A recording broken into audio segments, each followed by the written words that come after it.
लीजिए साहब लड्डू का। आप भी खाइए मेम साहब। अरे पागल तो नहीं हो गए आप, ये क्या कर रहे हो? हाँ साहब, आज खुशी ऐसी है, खुशी में पागल हो गए साहब। खाइए लीजिए। अरे अंकल, ऐसी भी क्या पागल बनती है जो आपने जबरदस्ती मुंह में लड्डू ठूस दिया? क्या हुआ है? बेटी कलेक्टर बन गई है साहब। कलेक्टर बन गई? जी साहब। अरे चाचा ये तो बहुत खुशी की बात है, तो इसलिए आप खुशी में लड्डू खिला रहे हो? खुशी की बात क्या साहब, आप मदद नहीं करते तो मेरी बेटी कलेक्टर नहीं बनती। सर जी मुझे कुछ जरूरी बात करनी है आपसे। हाँ कहो।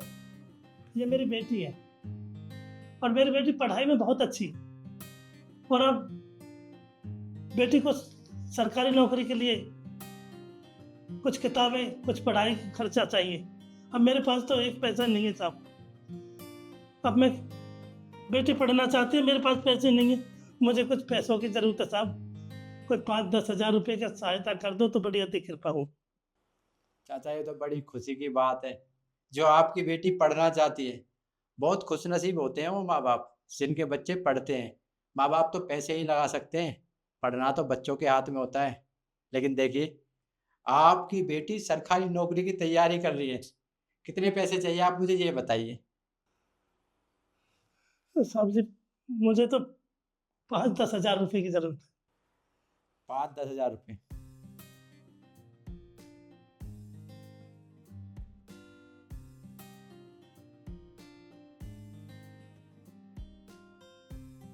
आप एक काम कीजिए, ये पूरे 50 हजार रुपये हैं। अपनी बेटी को अच्छे से पढ़ाइए और पढ़ाई में जो भी खर्चा आए मुझे बताना, मैं आपकी सहायता करूँगा। आपका बहुत बहुत धन्यवाद साहब, बहुत बहुत धन्यवाद। जी जी। आपका बहुत बहुत धन्यवाद साहब, बहुत बहुत धन्यवाद। बेटे ये पैसे संभाल कर रख और खूब पढ़ बेटा। चलता हूँ साहब। राम राम। राम राम। चल बेटी। वरना हम गरीब आदमी कुछ नहीं कर पाते, हम कहाँ से लाते इतनी रकम, हम नहीं पढ़ाते। आज पढ़ लिख कर आपका साथ मिला, प्यार मिला, तो इस मकाम पर पहुंची है बेटी। बस सब आपका आशीर्वाद है साहब। देखिए, इसमें मैंने कुछ नहीं किया है, मैंने तो सिर्फ पैसे दिए, लेकिन मेहनत तो आपकी बेटी ने की है। अरे कितने माँ बाप बच्चों के पीछे पैसे लगा देते हैं लेकिन बच्चे नहीं पढ़ते। लेकिन आपकी बेटी देखो कितनी होनहार है। लाखों बच्चे पेपर देते हैं लेकिन आपकी बेटी कलेक्टर बनी है। सोचिए आपकी बेटी ने कितनी मेहनत की है। नहीं सर, ये सिर्फ मेरी मेहनत की वजह से नहीं हुआ है, ये आपके साथ की वजह से हुआ है। अगर आपने उस दिन पढ़ाई में मेरी मदद ना की होती, मुझे पैसे ना दिए होते पढ़ने के लिए, तो मेरी कोचिंग ही नहीं हो पाती, मैं पैसे ही नहीं भर पाती और क्या एग्जाम में बैठती। ये सब कुछ आपकी वजह से हुआ है, वरना आज मैं भी किसी घर में चूल्हा चौका कर रही होती और पढ़ाई से मेरा वास्ता ही नहीं होता। ऐसा कुछ नहीं है, मैंने तो सिर्फ पैसे देकर मदद की है, मेहनत तो आपने ही की है, पढ़ाई लिखाई आपने की है। माँ बाप तो बच्चों के पीछे सिर्फ पैसा ही तो लगा सकते हैं। और चाचा चाचा मेरे पापा काम करते थे कंपनी में, कंपनी संभालते थे, तब से काम कर रहे हैं। और तुम मेरी छोटी बहन जैसी हो, इतनी मदद तो मैं आप लोगों की कर सकता हूँ। वैसे मुझे बहुत खुशी हुई कि तुम कलेक्टर बन गई हो, हमारे चाचा की बेटी कलेक्टर बन गई है। साहब आपको एक बात बताऊं, पूरे गांव में एक मेरी बेटी है जो कलेक्टर बन गई है, और पूरे गांव को बड़ी खुशी है।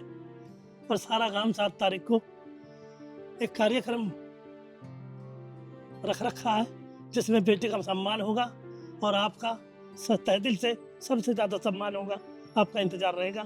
तो मेरा कहने का मतलब 7 तारीख को टाइम से आना साहब। जी सर, पापा बिल्कुल सही कह रहे हैं। मैं ना अपने गांव की पहली बेटी हूँ जो डीएम बनी हूँ, इसलिए सब लोगों ने छोटा सा कार्यक्रम आयोजित किया है। अगर आप वहाँ पे आएंगे ना तो मुझे बहुत खुशी होगी, क्योंकि इन सब खुशियों का रीज़न आप ही हैं। टाइम से आ जाए तो आपका सम्मान होगा और आशीर्वाद दे बेटी। आप चिंता मत करिए, मैं टाइम से पहले आऊँगा। चलो बेटी। और हाँ चाचा, आपकी बेटी कलेक्टर बन गई है, सरकारी अफसर। अगर हमें कोई काम पड़े तो बेटी से कह देना, हमारा काम करा दे। कलेक्टर से काम? नहीं नहीं साहब, इस बारे में मैं नहीं जानता, ना हम पढ़े ना लिखे। देखो पढ़ाई लिखाई में आप जानते हो, आप पढ़ाई लिखाई में जानते हो। ये रही कलेक्टर बेटी, ये रहे आप जानो और ये बेटी जानो। सर डोंट वरी, आपको कोई भी काम मुझसे होगा ना तो आप मुझे एक बार बस याद कर लीजिएगा, मैं आ जाऊंगी। राम राम साहब। अब आप जाइए। ठीक है साहब, 7 तारीख को जरूर आना साहब। हाँ बेटी। आप लोग मुझे कमेंट कर कर ये बताइए कि मैंने चाचा की बेटी की मदद करके सही किया या गलत। कमेंट ज़रूर करना। धन्यवाद।